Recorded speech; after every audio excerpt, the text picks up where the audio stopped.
You can only imagine the Canadian taxpayer who are going right now through organizing their taxes, Canadian businesses. Point of order, Mr. Chair. Yes, Ms. Khalid. Thank you, Chair. I'm just trying to figure out how long we are going on this meeting. Yeah, I do have other obligations. Yeah, I'll answer you. We Mr. Brock and then Ms. Bradford, and then we'll end it for the day. And you, Brock, and you have a 4 minutes classic left. example how the Liberals want to deflect attention away from this. Point of order So again, Canadian Mr. tax- Chair. Okay, I hold was trying to get clarification. I have other things going on throughout wasn't a my point day of order. to support my constituents. I am so sorry. I don't like to be blamed by the Conservatives for just trying to get to my constituents with a sham meeting that we have had right now. All right, Ms. Khalid, thank you. This Guy's Garage. Like and subscribe. I stated last week, problems in ArriveCAN's design, implementation, oversight, and accountability began early on. The Auditor General said, and I quote, "The Public Health Agency of Canada did not develop project objectives and goals, budgets and cost estimates, assessments of resource needs, or risk management activities." Ms. Jeffrey, did you develop a budget for ArriveCAN? There was governance established around ArriveCAN, but it focused on the public health deliverables and the nature of the border measures that needed to be put in place and operationalized through the app. Okay, but there was no overall project budget established, as should have been the case in IT projects. No budget. Was there a projection of the expected cost? There were initial contracts put in place, but incrementally, as you're aware, those contracts were added to and were administered in sequence. So there was no overarching budget that covered those costs. Do you believe this failure to have a budget is the reason that the cost of this project ballooned to at least $60 million for taxpayers? When we look at the situation in Canada in March 2020, it was a novel pandemic, and the timelines and the nature of the response that would be required were not known. This was an evolving situation. I recall when we looked at how... I appreciate your response, though it is not an answer, and you'll have noted in the Auditor General's report that the pandemic was not an excuse or justification for the rules to be thrown out the window. Your agency owned this app for almost the entirety of the pandemic, and you never developed a cost estimate for it. Did you do any performance reviews on it, quarterly or every 6 months, every year? Did that happen? The operations of the app were evaluated through a governance structure that included Director General, ADM, and Deputy Management Committees on Border Services, and we assessed the operational results of the app as we went. But the cost to Canadians was never included in a single review by your department. Is that correct? The documentation of the cumulative cost was not a part of the documentation of that governance, correct? Who is the minister ultimately responsible for the Public Health Agency of Canada? The Public Health Agency of Canada is part of the health portfolio and reports to the Minister of Health, but the contracts that were put in place were put in place. Who was the Minister of Health that oversaw the development of the ArriveCAN app? The ArriveCAN app was jointly developed between the Public Health Agency and the Canadian Border Services Agency. During the time that the ArriveCAN app was first developed, who was the Minister of Health? At the outset of the pandemic, the Minister of Health was Minister Hajdu. The Auditor General said your agency was responsible for setting the governance structure, which you referenced, which are the rules, procedures, and processes for ArriveCAN. This was your duty at PHAC. That's correct? Yes. If PHAC is part of the health portfolio and the Minister of Health was Minister Hajdu, then as the minister, she's responsible for this major failing. There was no good news in the Auditor General's report for the government, for the Ministry of Health, or for the Public Health Agency of Canada in that report. So do you recognize that this is a major failing, this $60 million boondoggle? Mr. Chair, we certainly recognize that the failure to put in place formal project governance at the outset of this project led to inadequate oversight of the project and meant that the costs were not appropriately tracked as they were developed. And we have put in place numerous measures to ensure that this does not happen again. It was a large public health emergency. I would say that not only was there a failure, it's not acceptable that they weren't tracked. The total cost, is not acceptable. Initial estimates at $80,000 and ballooning to $60 million with single source contracts and, two guys in a basement being paid, $20 million. These are failures. So the minister failed. The contracts that were put in place were administered by the department. So let me just be very clear, Ms. Jeffrey. If this is a failure, who is accountable for departmental failures? Is the minister responsible for what goes on in the department? As the deputy head of the organization, who does the deputy head report to? The deputy head reports to the clerk of the Privy Council and to the minister, depending on the subject, and the authority that's being delegated. To the minister, and the authority and responsibilities are delegated from the minister. This is the minister's failure, and that's what's been evidenced in the reporting by the Auditor General. I'd like to open with a comment. For the record, spending under Justin Trudeau's government on outside consultants and contracts has more than doubled, costing taxpayers $20 billion. And now we have a classic example of government waste and abusing the taxpayer. So I'm going to focus my questions to you, Ms. Jeffrey. You mentioned in the earlier rounds that ultimately you report to Minister Hajdu at the time during the implementation of the ArriveCAN app. She was your direct minister. And you also reported to the PCO, the Privy Council Office. Is that correct? The role of the President of the Public Health Agency of Canada. Yeah, and directly reporting to the PCO is the clerk of the Privy Council is who you'd be reporting to, correct?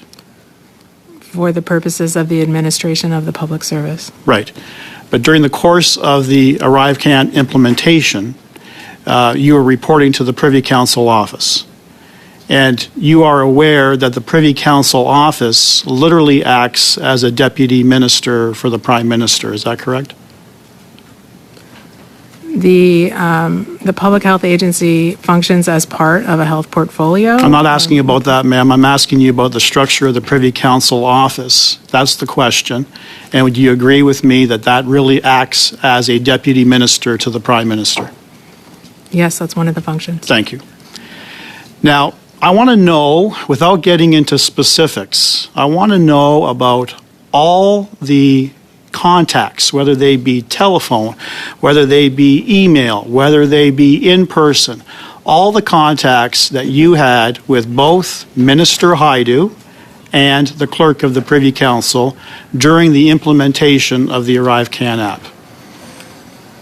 So how frequently, let's start with the Minister Hajdu, how frequently were you consulting with her and informing her about the implementation of the app? So I would just clarify that it would be the role of the President of the Public Health Agency, since I've been in the role for 1 year, so not me personally. However, there was structured COVID governance focused on the measures that were being taken at the border. So here I want to distinguish. Again, I'm not talking, ma'am, the question is very specific. I'm not talking about content. I'm talking about frequency. So whether you were in the role as the president or the deputy minister at all relevant times or another colleague, how often were you consulting telephone, email, meetings with Minister Hajdu during the implementation of the app, but specifically the 177 versions of the app is the question. Can you provide an answer to that, please? As it regards to the response to the COVID pandemic, the president of the Public Health Agency would have been in very frequent contact. I can't give a specific number, but in terms of the overall health response, the orders in council that developed the measures at the border, there was established governance that has been publicly disclosed. Now let's move on to the PCO. Same question, frequency. How often? There were regular committees and governance structures that met about the COVID response. Okay. And clearly you were not sharing with either Minister Hajdu or the Clerk of the Privy Council all of the failings that the Auditor General has identified. Were you? The responsibility to put in place the governing structure around the development of the app was... Were you explaining to them about all the failings as identified by the Auditor General? Were you explaining to them that we have no contract, we have no budget? Were you giving some indication that this is really falling off the rails? Did you do that? We were briefing, I'm sure at the time, on the operational requirement to stand up a digitized mechanism. Did the minister or the Privy Council, the Clerk of the Privy Council, ever ask you about costs? Yes or no? I was not in the role at the time, so I can't speak to that specifically. But I can say that the development of the app and the time pressures and the operational requirements. It sounds to me, ma'am. That is the time, Mr. Brock. Thank you. I'm afraid. Ms. Khalid? But I do want to get to the accountability piece of it, and I know that the Conservatives are doing their thing, but I do want to put the question to our PHAC officials. Did the Prime Minister sign off on these contracts? These contracts were concluded at different levels in the public service. Did the Prime Minister sign off on them? No, the Prime Minister is not a signatory to these contracts. Was a minister a signatory to these contracts? No. I do have a motion that I am moving right now. Pursuant to the motion adopted on December 12th, 2023, in relation to the committee's request for all contracts between a government department, agency, or Crown corporations and GC Strategies, Dalian, and Coradix, that the committee expand this request to include all other companies incorporated by the co-founders of GC Strategies. Chair, I really think that we need to get to the bottom of this. I think we need to understand what is happening here, and I would really like to see us expanding our initial work. I think this committee is doing very, very important work in ensuring that we are getting to the bottom of how our taxpayer dollars are being spent. I'm going to put this motion aside for now. I'm going to recognize that it has been tabled. I view it as tangential to this meeting, not in line with the business at hand, which is to discuss PHAC and its involvement. So, Ms. Khalid, while I look forward to having this motion... Chair, I would have to Ms. Khalid, I have the floor now. I will allow point of orders after. I'm going to give you my ruling. We will pick this up. If members would like to use the 1064 and pick it up on Thursday, I'm available for that, or anytime. But this is outside the scope of this meeting. This meeting is focused on business of the ArriveCAN app, the report 1 with PHAC officials. Ms. Khalid, you have a point of order to my ruling. Yes, I challenge your ruling, Chair. Okay. That then calls a vote. Shall the ruling of the chair be sustained? Ms. Bradford. No. Mr. Chun, No. Ms. Khalid, No. Ms. Diab, No. Ms. Yip, No. Mr. McCauley, Yes, please. Mr. Brock, Yes. Mr. Genuis, Yes. Madame Sinclair Desgagnés, No. Mr. Desjacles, No.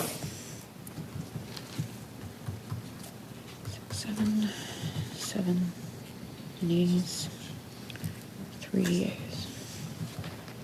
Before you read it, turn your mic off for a second. Okay.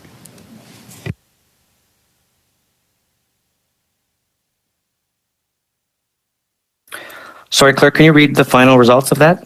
Yes, no, I'm just consulting with the clerk There was- here on how I should proceed, but clerk, back to you, please. 7 nays, 3 yeas. So we are now debating this motion. I'm not entirely sure how long this is going to take, so I'm going to ask our witnesses just to hold for a little bit. Thank you, Chair. Just a couple very brief points. Number one, I'm sorry to see what very much appear to be delay tactics from the Liberals. They don't want to hear from the Auditor General. They don't want to allow us to ask questions to the Public Health Agency of Canada, and that's why they're moving this motion in the middle of when we should be questioning witnesses. I'd like us to get back to questioning witnesses, although a lot of things have been said by people in other parties that I don't think are accurate. We're ready to pass this motion and get it done with, having had a couple minutes to look over it. There's nothing objectionable in getting this information. I will just flag, of course, that 2015 was when GC Strategies was incorporated as a company. That's very clear. But look, if there's agreement of the committee now to pass this by unanimous consent, let's do that and get back to work. Now, could I have a vote to pass the amendment/sub-amendment, putting a 30-day deadline on this? I see thumbs going up. Any opposition? That is passed. So now the motion is, well, as it stands, with a 30-day deadline. Any opposition to this motion? I declare it passed. Thank you, Chair. What we've seen from Liberals thus far in this testimony is quite incredible. They're trying to limit witness testimony by moving motions in the middle of their testimony. Liberals are also trying to question the core principle of ministerial accountability. They're trying to suggest that ministers are somehow not responsible for what happens in their department. And this is really unprecedented. I think it's clear that in our system of government, ministers have been responsible for what happens in their departments for hundreds of years, but uniquely Liberal ministers think they're not responsible for what happens under them. Ms. Jeffrey, I want to ask, Canadians I talk to are horrified and disgusted by what happened with the ArriveCAN app. Do you think those feelings are justified? We acknowledge that the governance that should have been in place for an IT project of this nature was... Sorry, I'm gonna jump in. My time is tight. That wasn't my question, right? My question was, Canadians are horrified and disgusted by what happened with this app. Do you think those feelings are justified? I think that there were many dimensions to the ArriveCAN app. I think that there was value in terms of the services that were provided. Sorry, do you think Canadians are justified in feeling horrified and disgusted? I can't speak to how Canadians view the app. I can speak to the governance and the project management that was put in place. Okay, that's a pretty clear non-answer, but we'll move on. There's a remarkable absence of documents, including records of basic communications that you would expect in a case like this.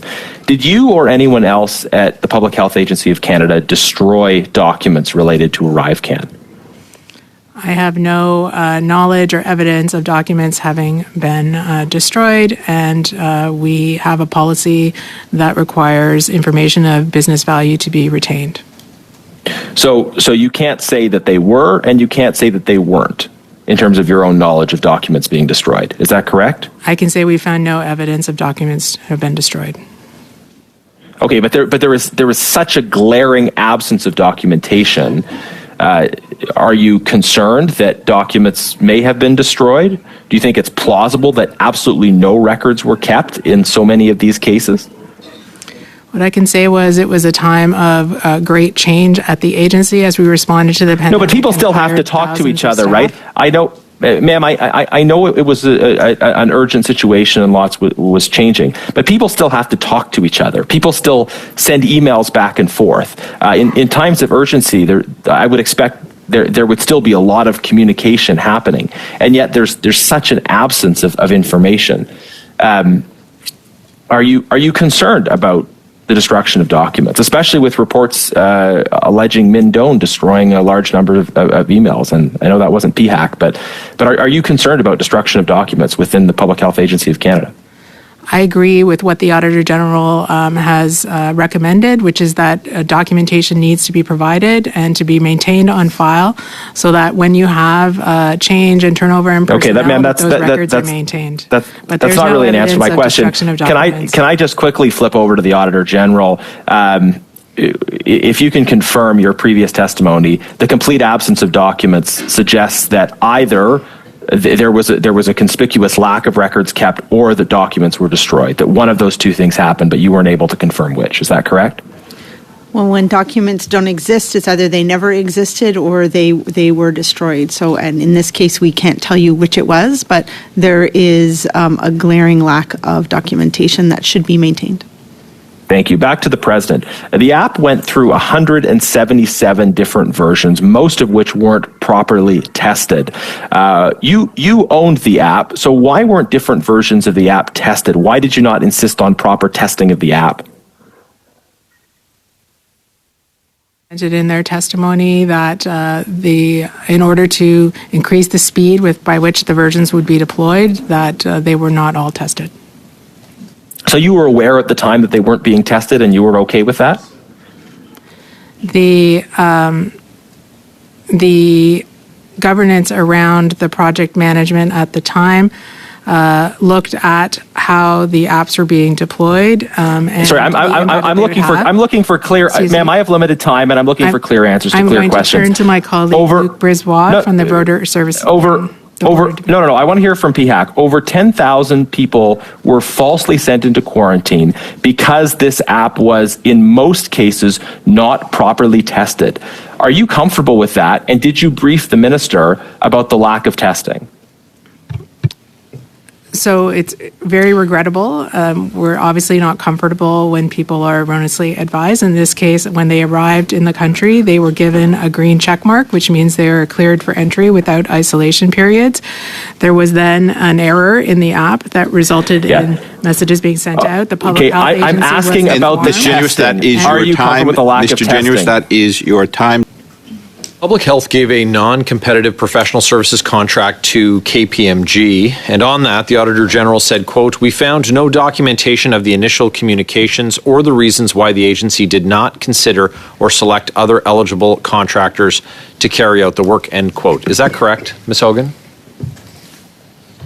Yes, you've quoted the part of my report, yes. Ms. Jeffrey, how much was that contact for? The original contract was issued by PSPC as one of the 7 companies that were available under the COVID emergency professional services. The total amount that was contracted with KPMG through the 3 different contracts was $4.5 million. Just the date, please. When was it completed? I'm going to turn to Martin Cremens to talk about the dates. Yes, the initial contract task authorization through PSPC was awarded and signed on September 29th, 2020 for a value of $518,000. What was the benefit that taxpayers got from this contract? The role of KPMG in this contract was really to do the work to assess the industry impacts and the traveler journey using the app. So the app had to be deployed in an airport environment, working with Air Services and the aerospace industry.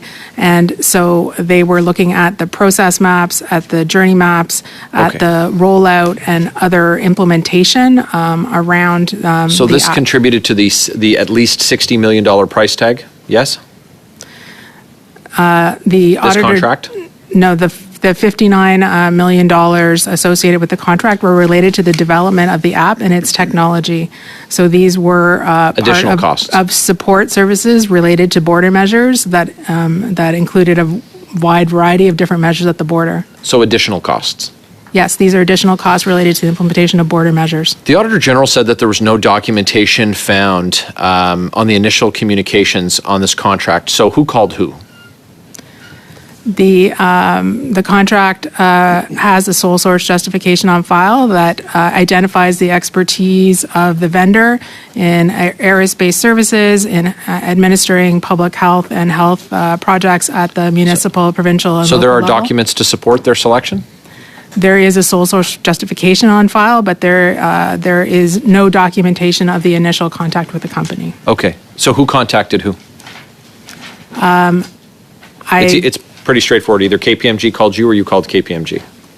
There's no documentation on the file. They were chosen from a list of pre-qualified contractors that called was KPMG. established by the public service, by Procurement Services Canada, PSPC.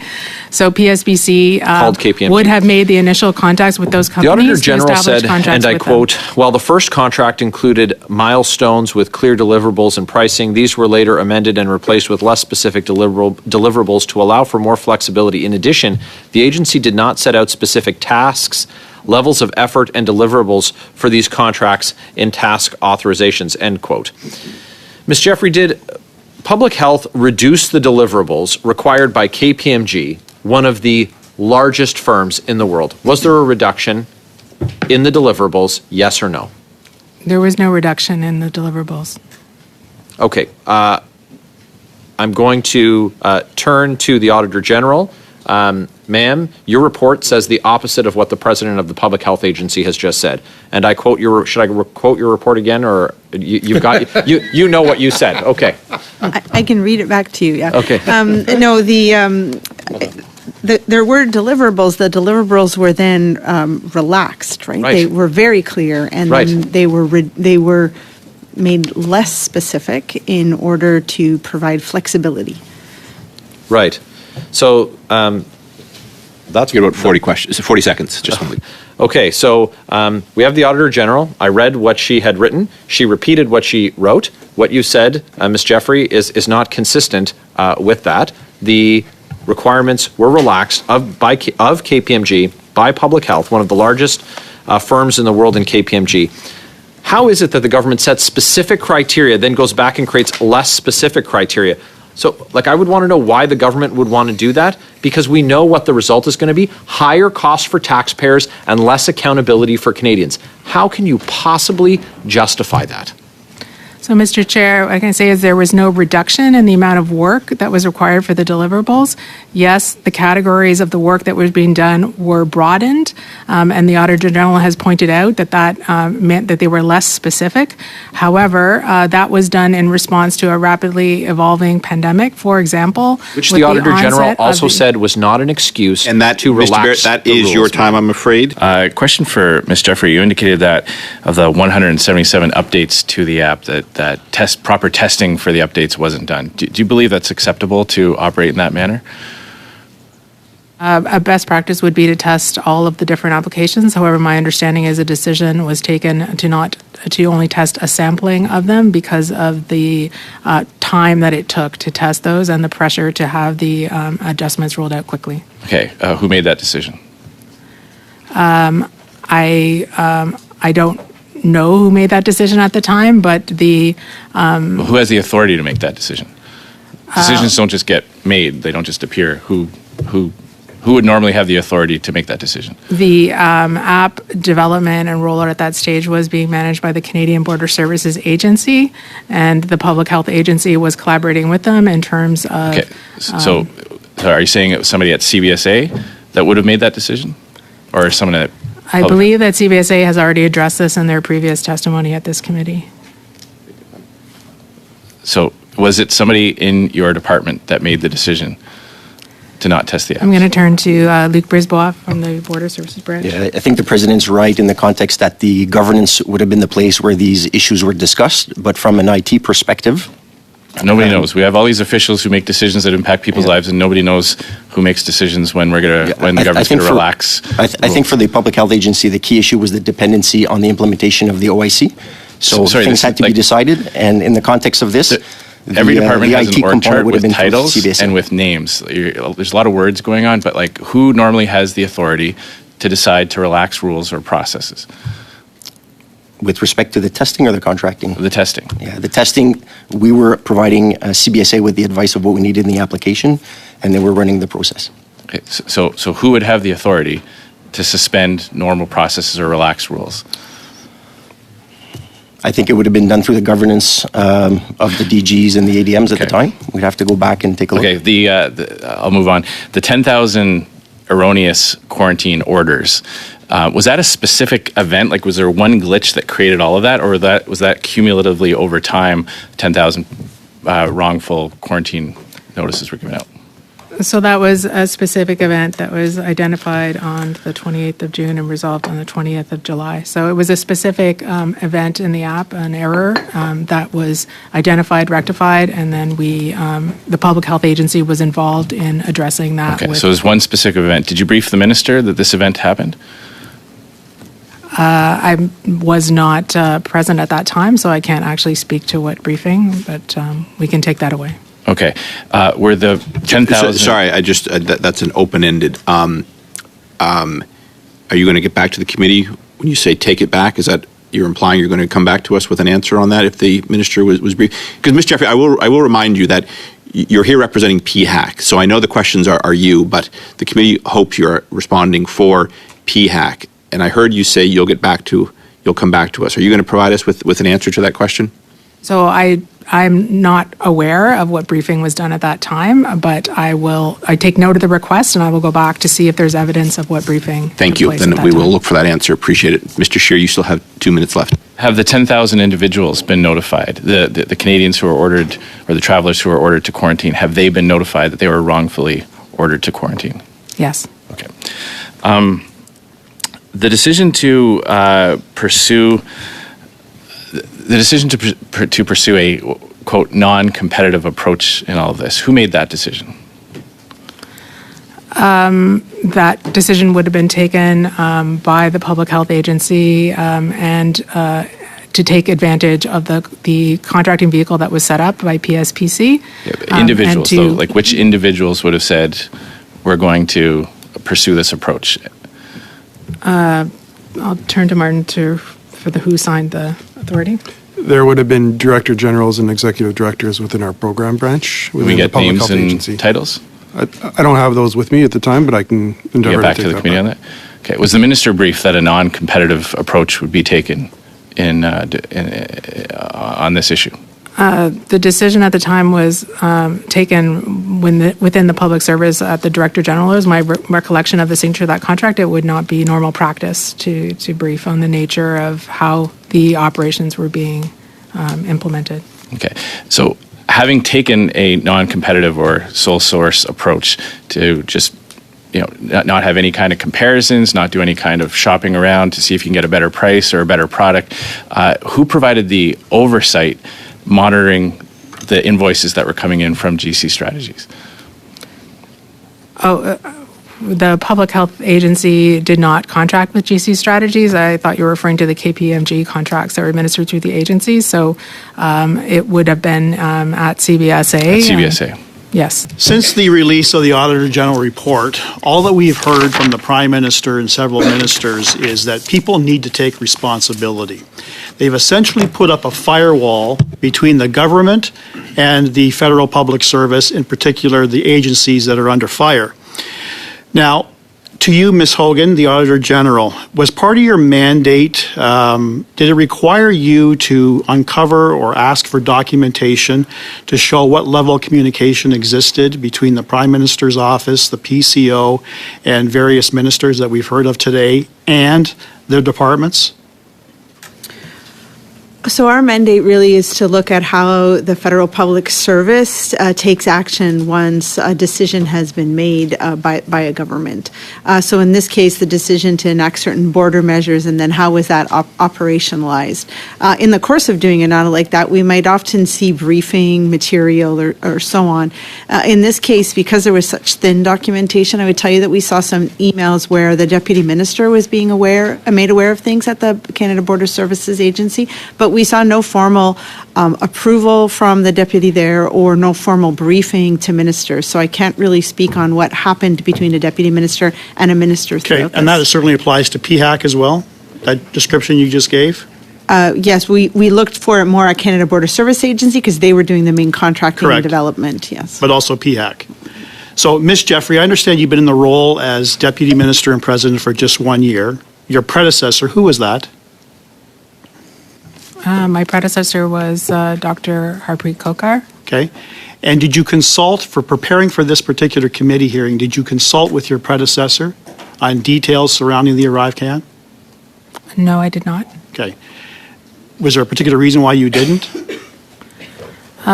Because the public servants who are responsible for the administration of this project and the rollout of the app continue to have functions in the department. Sure, and ultimately you now as the Deputy Minister and President are responsible for the entire department. Yes. Right? So you're in a position to answer any and all questions. Yes. So going back to my earlier round about communications and the frequency, it sounds like the Minister Haidu in particular, the PCO, who ultimately reports to the Prime Minister, were in regular contact with your predecessor and other officials within your department. Now, what I'd like you to produce to us, to this committee, and I'm going to ask it within perhaps 15 days or longer if the chair deems it appropriate, I'd like a calendar or some type of scheduling that would have existed at the time your predecessor was communicating to both Minister Haidu and the PCO. I want to know that frequency. You've indicated that it was fairly frequent. Could have been phone calls, it could have been emails, it could have been actual meetings. I'd like you to produce a schedule of all of those events. Will you do that? So there was formal governance around the policy of the border measures, and certainly we can document that. But the decisions around the contracting and the governance of I'm talking about your communications. You must have some type of system that documents when you're going to have a meeting with a minister. That's a pretty important event. You certainly don't just decide at a whim, I'm going to have a conversation. You don't document it. I'm asking for documentation to show the frequency of those meetings to Minister Haidu and the PCO. Will you provide that? Is there a particular time period that... I'm suggesting 15 days. I think Ms. Jeffrey means time period in terms of the... During the entire implementation of the ArriveCAN. There was a formal governance structure around COVID-19. Are you the specific governance structure around the app itself? I'm sorry, I'm just trying to seek clarification about what aspects of the COVID governance structure are being requested. I'll make it very, very clear. Any and all communications, whether they be telephone, whether they be email, whether they be in person, surely must have been recorded and documented. I'm asking for proof of that documentation during the entire course of the ArriveCAN implementation. This was the most pressing issue in your department and to Canadians from coast to coast. Just hold on, I might have a point of order, Mr. Is it point of order, Ms. Yip, or yeah, is it the... point of order. Yes. This is a really large production request. So I'm with you. I'm going to let Mr. Brock finish, and then I'm going to interject to try to. I have the same concern you do, Mr. Brock. You got about 15 seconds left. I'm going to try to help you get through this, but why don't you finish up, and then we'll seek to resolve this. So that's what I'm asking for. What type of documentation would have existed to record communications between you or your predecessor and Minister Haidu and the PCO? Okay, just let me and. Ms. Yip, if I missed where you are, you can jump in, Ms. Yip, on a point of order. You're really looking for, I think, you don't want, to Ms. Yip's point, communication, do you want to know when meetings took place between? Yes. Okay. So let's focus on that. You kind of went out. It sounded like you wanted to go down the same path that Ms. Hogan had gone on by looking through communications, which is very, very broad. You're talking about meetings and who attended them in the departments that are involved. You mentioned CBSA, PHAC, and PCO. Correct. Okay. Is that something you'd be able to provide to the committee, the frequency of those meetings and when they occurred? Yes, the frequency of meetings that occurred with CBSA, Public Health Agency, and PCO in regard to the ArriveCAN app. Yes. Thank you. I'll turn to you, Ms. You're good with that? That's No, so, you don't expand it, but go ahead. No. I just want a clarification. Did that include Minister Haidu and the PCO? Your description? Okay, so PCO was mentioned. Ministerial would be different. So I'm going to let you come back to that because you guys have you have another round. We have agreement on this. Ms. Yip, there is agreement, but you have the floor on a point of order if you like, and then I'm going to turn to you. You'll have the floor after your point of order. Okay. So, well, first of all... Is this point of order? Yeah. Okay. Yeah. This is a lot of production documents. Ms. Yip, I will stop.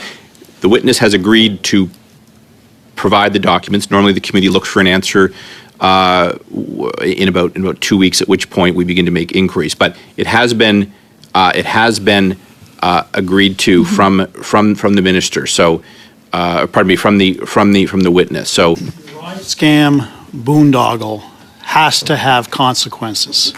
It's little comfort to the Canadians who are watching this that you're going to do better the next time, that this pandemic was a once-in-a-lifetime issue.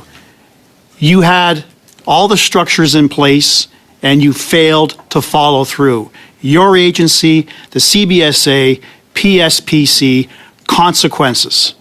Apart from Cameron McDonald and Antonio Utano, have you suspended, with or without pay, any of your employees involved in this scandal? Yes or no? No, there have been no findings of wrongdoing or investigations into Public Health Agency of Canada employees, and no employees have been suspended. Right. You can only imagine the Canadian taxpayer who are going right now through organizing their taxes, Canadian businesses. Point of order, Mr. Chair. yes, Ms. Khalid. Thank you, Chair. I'm just trying to figure out how long we are going on this meeting. Yeah, I do have other obligations. Yeah, I'll answer you. We Mr. Brock and then Ms. Bradford, and then we'll end it for the day. Okay, thank you so very much. Appreciate that. And you have a classic example how the Liberals want to deflect attention away from this. Point of order again, Canadian Mr. Chair. I was trying to get clarification. I have other things going on throughout my day to support my constituents. I am so sorry. I don't like to be blamed by the Conservatives for just trying to get to my constituents with a sham meeting that we have had right now. All right, Ms. Khalid, thank you. Mr. Brock, you have the floor for 4 minutes, please. Businesses and taxpayers are going through the tax process right now. One can only imagine the consequences to taxpayers and Canadian business owners for the shoddy way that your agency, the CBSA, and the PSPC documented their affairs. There would be consequences. The CRA would be levying consequences, if not calling in the authorities to potentially charge individuals. And all I'm hearing is, sorry, we'll do better. That's not good enough. Someone's got to take responsibility. It's clear you, ma'am, as a deputy minister and the president have to assume responsibility. You suspended nobody other than Cameron McDonald and Mr. Utano for speaking truth to power. Ultimately, the responsibility lies with this government. Minister Haidu, Minister Blair, are all responsible for falling asleep at the wheel. Chair. And the Prime Minister is the ultimate person Just who's 1 second, responsible. Mr. Brock. Ms. Khalid, what's the point of order? I'm not really sure why we are naming ministers without having any evidence or proof and blaming them for things Ms. Khalid, this is not a point of order. There's a thing called ministerial responsibility in this country. You're well versed in it. As to your previous point of order, you can ask your whip or your committee chair, vice chair, where we are in the rotation. Ms. Yip had asked not 15 minutes ago when we were ending it. I was going to, and I told her. So your previous point of order did look like it was interrupting Mr. Brock, as does this one needlessly. Mr. Brock, you have the floor for 3 minutes. You keep interrupting Mr. Brock. I'm going to keep adding time to him so he can collect his thoughts and begin anew. 3 minutes, sir. You see, Ms. Jeffrey, I won't be silenced. I speak on behalf of Canadians who demand the truth. Do you agree with me that the ministers and the Prime Minister need to step up and accept responsibility for this mess? Yes or no? The governance of the ArriveCAN project was managed within the public service, and as deputy head of the public health agency, I take responsibility for its management. Ceding my time to my colleague, Mr. McCauley. Thanks. Mr. Jeffrey, you made a comment that it seemed to state that the lack of governance was because of everything going on with procuring vaccines, therapies, and COVID, the issues around COVID. But earlier twice you stated it was a decision to relax the governance. So which is it? Is it, as you stated, that it was a specific decision made to relax the governance on this, or was it something else? So just to clarify, I did not say it was a decision not to relax the governance. I said that the more flexible terms of the contract with KPMG were designed to provide flexibility. This was about the entire governance, not specifically KPMG. It was about the entire governance of the ArriveCAN process. In fact, twice there was a relaxation of the governance. Mr. Chair, there was not a relaxation of the governance. I acknowledge that the governance was not documented or put in place from the outset of the project. However, that was rectified later as the project was implemented. So you're twice referencing relaxing governance was in reference to what? I was speaking to the specific task that the Auditor General referenced in terms of the KPMG contract that she believed should have had more precise milestones. Who made that decision then to relax the governance on that specific issue? To be clear, Mr. Chair, there was no decision to relax the governance around the ArriveCAN app. It was an oversight that was later rectified in terms of the... You specifically stated 3 times relaxation of governance. Who made the decision to relax that governance? Mr. Chair, I did not believe I spoke to the relaxation of the governance, and certainly there was no decision that I'm aware of to relax the governance of the project. About 30 seconds, Mr. McCall. Okay. The 177 updates to ArriveCAN, who made those decisions to make those 177 updates? Were they driven by Order in Council? Were they driven by PACP? The majority of the updates were driven by the changes to the Order in Council as a result of the need to evolve and change the border measures under the Quarantine Act as a result of the evolution of the virus and the public health situation inside Canada. So mostly driven by OIC? Pardon? Or mostly driven by Orders in Council? Yes, the Orders in Council drove the changes to the app. I will address one issue. Parliament and committees can only meet so often during the course of the week because we allow virtual Parliament, which was a decision by Parliament. This allowed members to Zoom in like they have today on recess weeks. It also means that my time is limited when Parliament sits because I need to seek resources which are often not available, it seems, to opposition-led committee, but often are to government-led committee. I'll leave that for others to decide why that is. I chose to call a meeting today. I think it's been a productive meeting. Not only do we get through all our witnesses in the time, we also passed an motion that will feed into another joint study that this committee is looking at. We're meeting tomorrow. If members are concerned about not having enough meetings, I can schedule another one. I don't think that's necessary, though. But I will say I often hear from members that this committee both is doing too little and too much.